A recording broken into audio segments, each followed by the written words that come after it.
Assalamualaikum warahmatullahi wabarakatuh.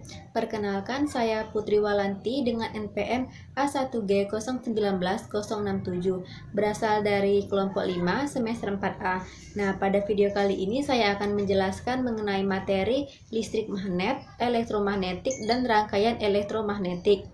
Di sini saya membuat video ini untuk memenuhi tugas mata kuliah Konsep Dasar Fisika dan IPA dengan dosen pengampu Bapak Verino Perman MPD. Simak video saya ya. Baik, yang pertama saya akan menjelaskan mengenai sejarah listrik. Menurut yang telah saya baca di artikel maupun di buku, listrik itu pertama kali diteliti oleh orang-orang yang berasal dari Yunani kuno, di mana pada masa ini mereka menemukan fenomena pohon ambar yang membatu atau yang biasa disebut dengan batu ambar. Nah, mereka menyelidiki benda fosil mirip kaca atau resin yang digosokkan itu dapat menarik benda-benda tertentu secara ajaib. Nah, dari sinilah peneliti banyak meneliti masalah-masalah listrik ini.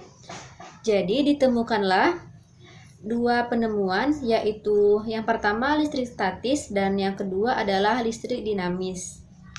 Listrik statis adalah listrik yang terbentuk secara sederhana atau bisa dikatakan listrik yang diam untuk sementara waktu pada suatu benda.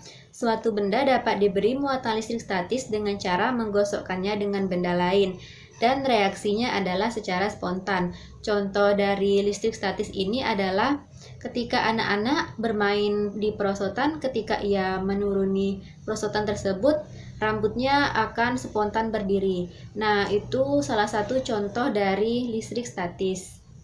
Sedangkan listrik dinamis adalah suatu kajian yang mempelajari mengenai muatan listrik yang dapat bergerak.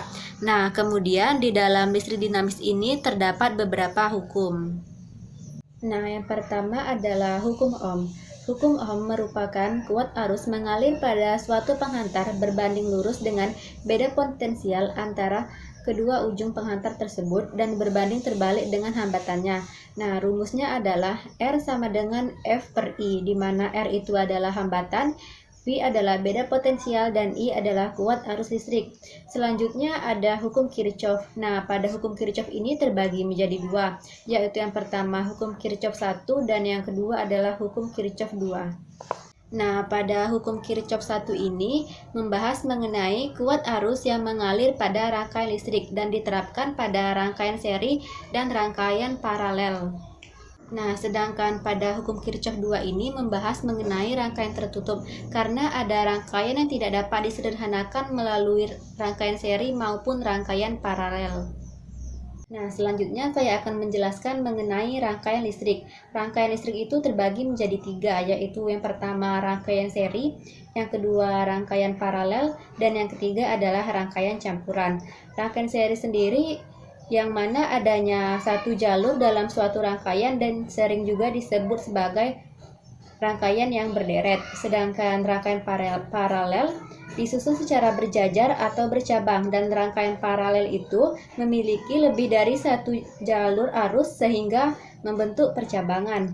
Dan yang terakhir itu rangkaian campuran adalah rangkaian yang mencampurkan antara seri maupun paralel, itulah disebut sebagai rangkaian campuran.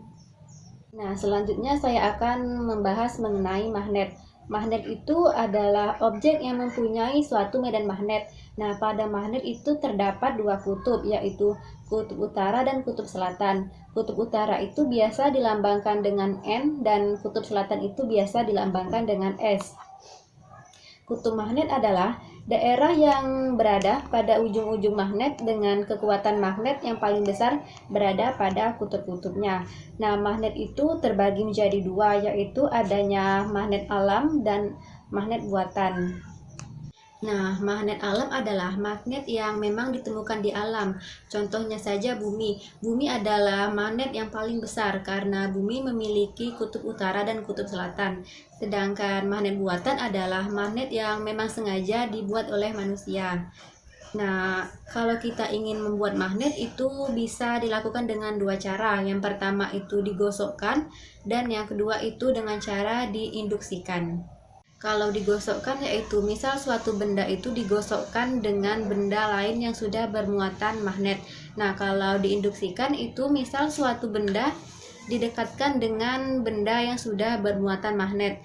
Nah, dengan dua cara itulah kita bisa membuat magnet, yaitu dengan cara digosokkan dan dengan cara diinduksikan.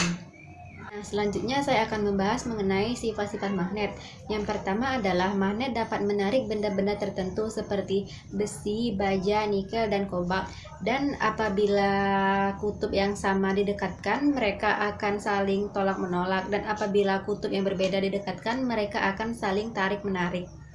Magnet banyak memiliki manfaat bagi kehidupan sehari-hari. Contohnya yaitu sebagai pembangkit tenaga listrik, sebagai petunjuk arah, sebagai pengubah getaran menjadi suara, dan sebagai perangkat pada mekanisme penutupan. Contohnya yaitu pada pintu kulkas. Nah, yang terakhir saya akan menjelaskan mengenai induksi elektromagnetik. Induksi elektromagnetik adalah timbulnya arus listrik karena adanya perubahan pada fluks magnetik. Nah, induksi elektromagnetik ini terjadi pada generator dan trafo atau transformator. Generator adalah alat yang digunakan untuk menghasilkan energi listrik, sedangkan transformator adalah alat yang digunakan untuk menambah tegangan listrik.